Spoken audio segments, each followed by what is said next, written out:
Shalom Uvracha. I'm going to, Bezrat Hashem, say over a Sikha of the Rebbe, but I'm going to read it. The Sikha is in Yiddish. I'm going to speak English and just explain it as I go. So in the culmination of Parashat Vayechi, the Torah tells us, as Yosef commanded the Jews, he told the Jews of the Besurat HaGeulah, the proclamation of the redemption, that God will redeem you, and will bring you up from this land, from Mitzrayim. That they will be redeemed and will go out of Galut Mitzrayim, the exile of Mitzrayim. Also the descent in Mitzrayim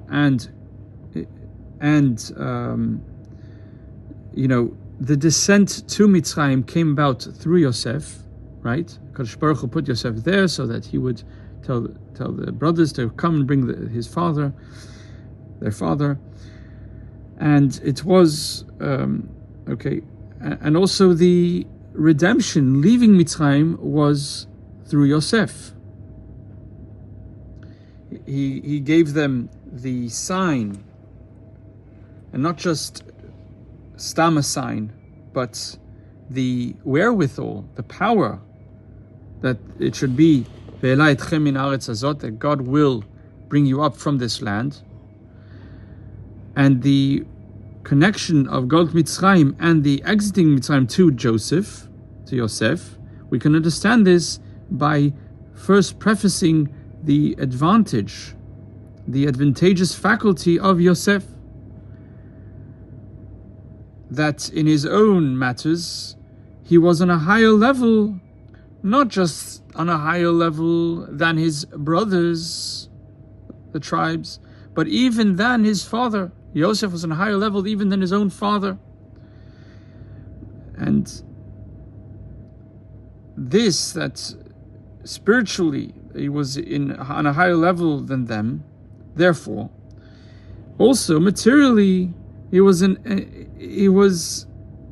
as a viceroy. He was a viceroy in Mitzrayim, like a melech, in the place of a melech. And the tribes and also Yaakov bowed to him, as we see earlier in the dream that Yosef related to them as a lad, and also that which actually took place. The tribes, many times, and also Yaakov, as it's told in the beginning of the Sedra, V'yishtachu Yisrael Rosh Hamitah, that the prostration, the bowing.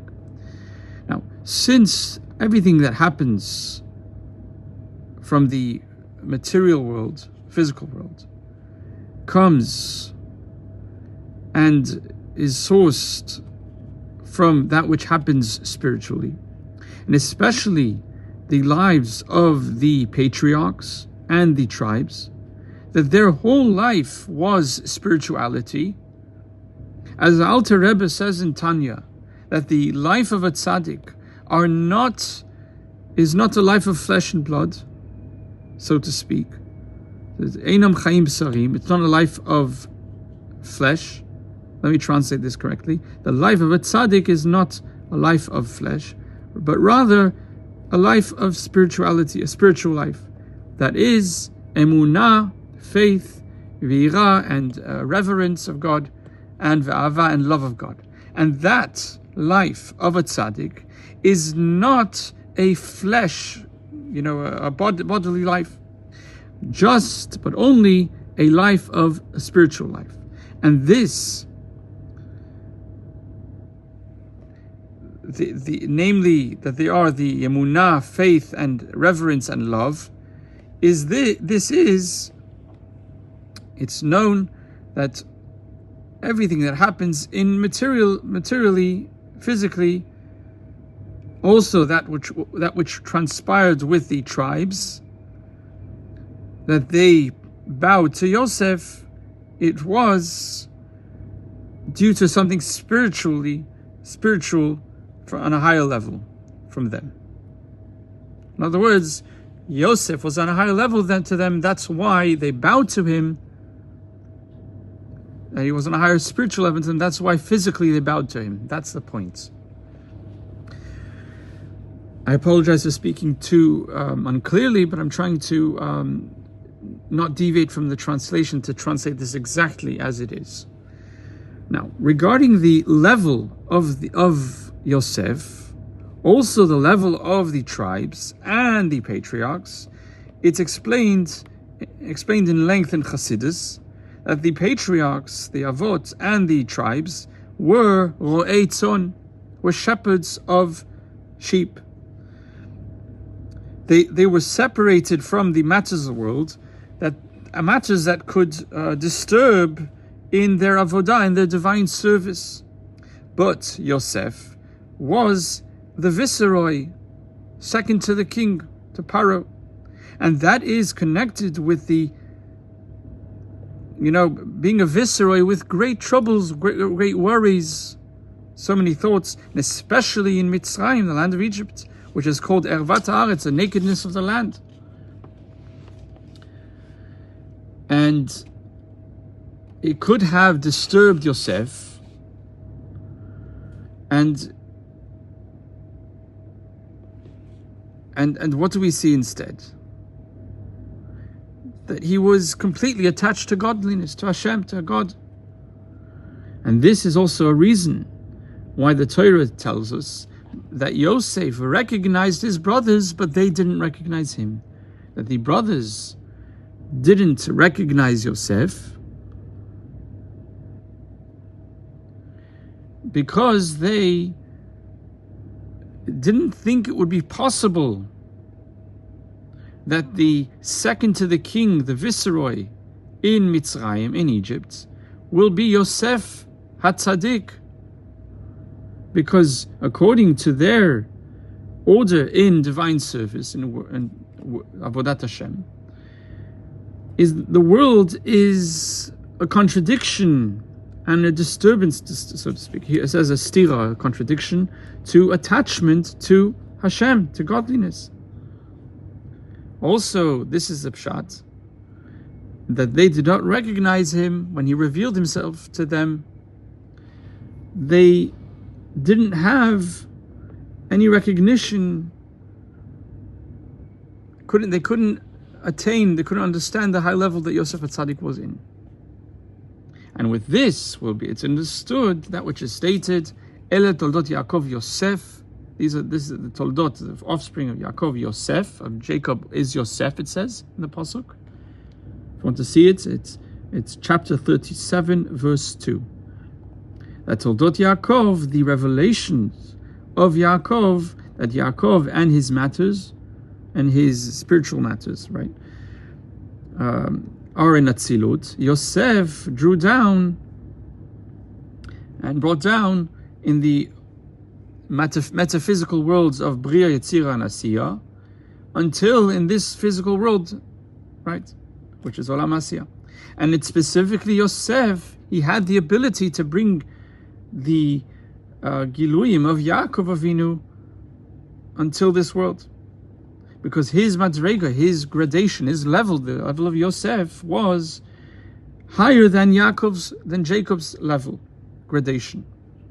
And therefore, he was able to bring it down lower, as is a well-known principle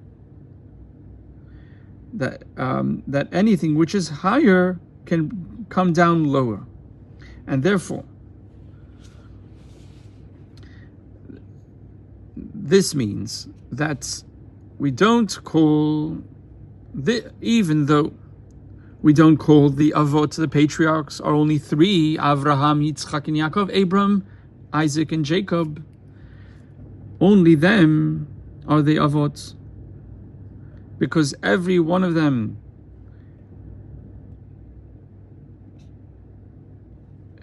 how would I explain this? They, in other words, have done oifketon. They did. In other words, have had an effect by every Jew, that they drew down elokut. Okay, they drew down godliness through a special they drew down godliness. Okay, let's explain this again. We say that the Avot, Avraham, Yitzchak, and Yaakov, each one has an effect upon the Jewish people, and drew down and brought down godliness through a different attribute. Avraham brought down godliness through chesed, kindness, Yitzchak through severity, and Yaakov through tiferet, which is rachamim, mercy, misericord. Yosef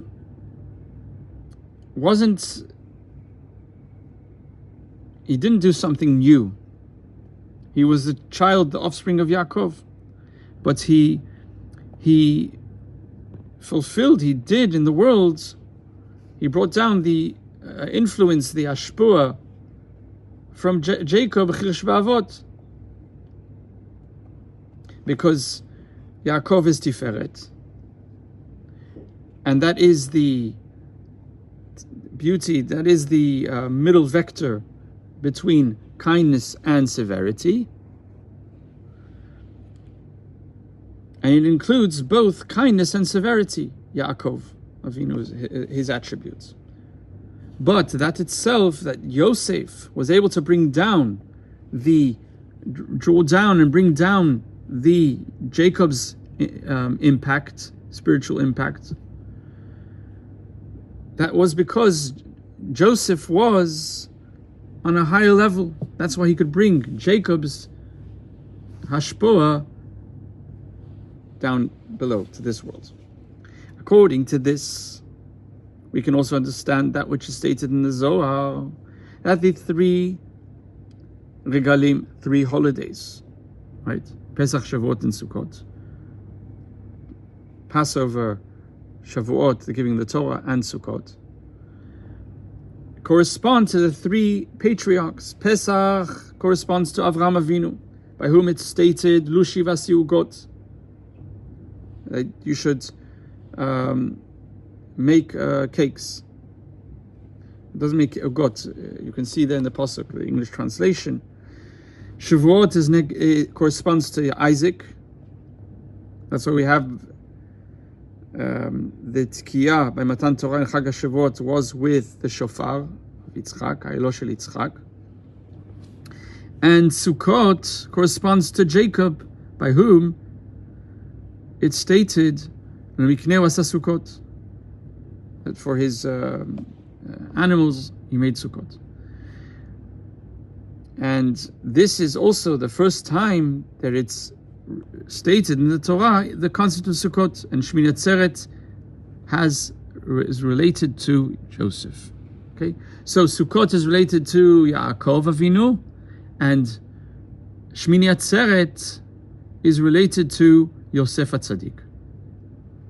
Why? Because by Joseph it's stated, El Toldot Yaakov Yosef, that this is an offspring of Yaakov Yosef. It says that Yosef is the offspring of Jacob, that Yosef draws down from Yaakov. Also, Shmini Atzeret is a continuation, is an offspring of Sukkot, of the holiday of Sukkot. In Shmini Atzeret, there are opposite matters. Shmini Atzeret is the 8th day of Sukkot. It's a holiday before itself. We call it Shmini Atzeret Simchat Torah in Israel. And it's a different chag for itself. That's why Shmini Atzeret, one recites the blessing of Shechionu. Not like Shvi Shel Pesach, the 7th day of the Passover offering, Passover holiday, we don't recite the Shechionu, because the 7th day of Pesach is not a separate holiday. But Shmini Atzeret, the 8th day of Sukkot, which is upon which we recite the Shechionu, which represents Yosef HaTzadik, Shmini Atzeret, 8th day of Sukkot. Okay, getting back to this point here now. So from this, on the other side, on the other hand, it's called Shmini Atzeret, the 8th day. That means that it's a continuation of the Sukkot. Shmini, the 8th, Atzeret of the holiday. Warum Shmini Atzeret? This is because Shmini Atzeret is connected to Sukkot. Like Yaakov, Yosef, Tzaddik, Joseph is connected to Jacob, to Yaakov. Also, Yosef is a continuation, continues the way of Yaakov, continuation of Yaakov. As we've stated, he brought down the inyanim, the matters of Yaakov, but this itself, that he could bring down the high hamshuchas, bringing down high from Jacob's level down here. This is a separate, advantageous faculty, you can say advantageous level of Joseph over the level of Yaakov himself. Also, this is the same regarding Shmini Atzeret, that it draws down on a profound level, epinemius, inwardly, all the matters of Chag HaSukkot, which Sukkot is the third regel, Shalosh Regalim, third holiday of the Shalosh Regalim, and it includes within it also the holiday of Pesach, Passover, and also the holiday of Shavuot, of Matan Torah. So, it is the attribute of Jacob, includes within it the attributes of Avraham and Yitzchak, because Sukkot is makif. Okay, it alludes to makif, we can say, or this is what it is. It's about makif, that a sukkah takes around the person, right, and encompasses the person. That means that Sukkot comes, on Sukkot, they come down all the influence, all the blessings from above in a makif manner, in an encompassing manner. And Shmini Atzeret, it comes on a profound level.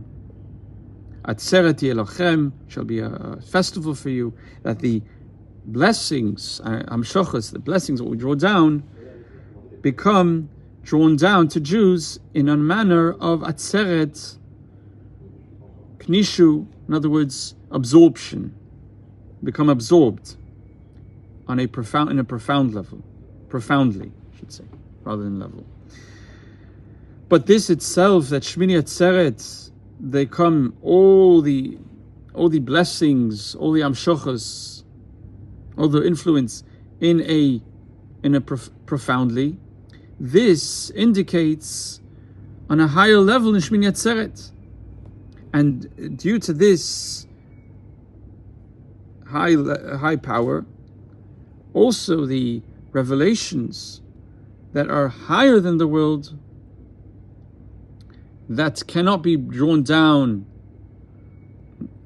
alone, but only on a level of makif, encompassing level, they come down on Shmini Atzeret in the world profoundly and inwardly, when we say profoundly, and absorbed. And moreover, Sukkot, we were makriv, there was the sacrificing of the 70 bulls, which corresponds to the 70 nations of the world. And we know how it worked. It started from 70, went down. No, it didn't start. I have to remember exactly how it works, but it started at a certain. Okay, again. So Sukkot, there was the akrova, the sacrificing of the Shivim Parim, was 13 at first, the first day, and gradually went down. The 70 bulls, which corresponds to the 70 nations. This means that from the blessings, the blessings that we draw down on Chag HaSukkot, that they were drawn down on the level of makif, an encompassing level. The nations of the world have a yanika, can draw life from it, but they can have some, a unika from it, and some type of grasp in it, and therefore we would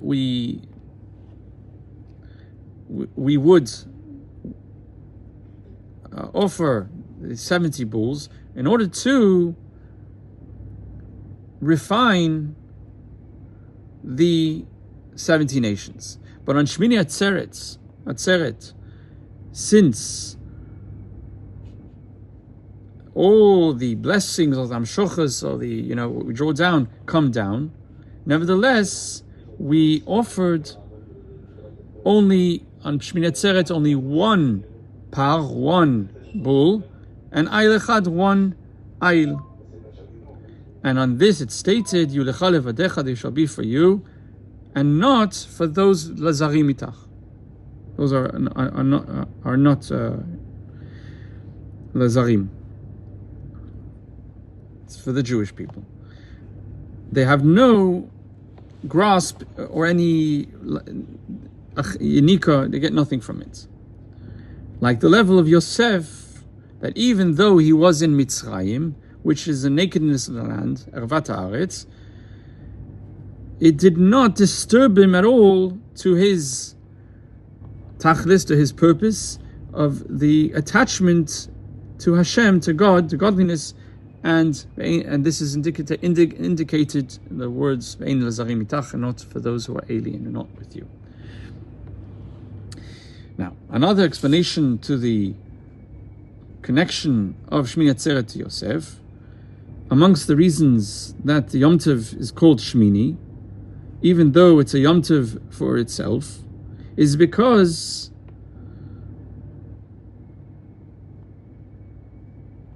it's luminescent in it, the level of Shmini. That's higher than the chain order of creation.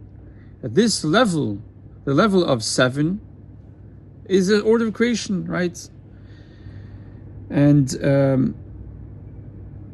7 days of Hekif, encompassing the number 8 is a higher level, higher than the chain order of creation. And in Shmini Atzeret, the level of Shmini, which is higher than the chain order, the Ishtalshalus, that it's and it's not limited in the limitations. Therefore, in Shmini Atzeret, they come down on a profoundly, inwardly, the blessings, Amshochas, drawing down, that they are higher than the world, and they are drawn down in Sukkot, and Makif level, an encompassing level, in Shmini Atzeret, in a profound level, in an inward level, absorbed. And this we find also by the inyan of Milah, Brit Milah. The Brit Milah, the mitzvah of Brit Milah, is a mitzvah on the 8th day after the baby is born. Through the Brit Milah, the circumcision, is drawn down the level of Shmini, which is higher than Hishtalshalus, than the chain order of creation. And that gives a koach, a power to draw down the highest levels of Kedusha, of sanctity, which are higher than the world, Keter, which is higher than Ishtalshalut. Keter is higher than Ishtalshalut. And that, to connect it, to bring down and to connect, to converge with, to bind with Yesod Siyum de Gufa, foundation of Gufa, the body, and the end of the body of the man, because it's the lower part, the Brit Milah is done on the lower part of the man. And this means that through the Brit Milah, the whole physical body, body of flesh of a Jew becomes refined and connected with God in a Brit Olam, in an eternal covenant. And this madrega, this level of Shmini that illuminates on Shmini Atzeret, this is the level of Yosef HaTzadik, Tzadik Yesod Olam, righteous and the foundation of the world. And according to this, we will also understand the connection of Galut Mitzrayim with the leaving Mitzrayim to Yosef Dafka, to Joseph. The purpose, intention of going down in Galut Mitzrayim was to take with it Rechush Gadol, the great Rechush, belongings. In other words, to refine the sparks of Kedusha, holiness, that were found in Mitzrayim. And when Jews finished the Avodah and refined the sparks, that was a Geulah. And this was also what it stated, and the Geulah from Mitzrayim was in the merit of Dam Milah, the blood of the Milah, of the circumcision, and the Dam, the blood of the Pesach. Because the matter, the concept of the Dam Milah, the blood of the circumcision, and is to bring up the lowest levels, Yesod Siyum Degufa, the foundation of the end of the body, okay, to circumcise, to elevate it, low level of the body, is the power to elevate, right? And that was from Yosef HaTzadik. Midat Yesod, Brit Milah. And therefore Yosef HaTzadik it was through him that it came about the descent to Galus, to Mitzrayim, and he was the one who announced the Besurat HaGeulah, the proclamation of the Geulah, and he was the one who gave the power to fulfill the intention of Galus, which is the Avodah, the service of Berurim, refinement, and through this to bring the redemption. There's more to the Sikha, but the Rebbe then talks about the Rebbe Rayatz, and very important, the rest of the Sikha. Since I've not yet finished it though, I recommend it, whoever wants to learn it. Okay, it's in Chelek Gimel, Likutei Sichot. I did it in the Yiddish. Okay, we're on the Yiddish on page 831. You can find it in Lashon HaKodesh as well. I don't know which page it would be in the Lashon HaKodesh Sefer, but this is it's a wonderful sikha. It's kedai to learn it. Now, I want to just mention that that Yosef we learned so much, Yosef HaTzadik, and I'll do another video just to mention what we learn, Bezrat Hashem. But one thing we can learn, amongst many others, is that Yosef HaTzadik, he persevered even in Mitzrayim because he learned well from his father. And he not only did he persevere, but he flourished. He did so well, he became the viceroy of Egypt without changing his ways. He remained steadfast to his Jewish identity and principles, belief in Hashem. And this is how a Jew must be.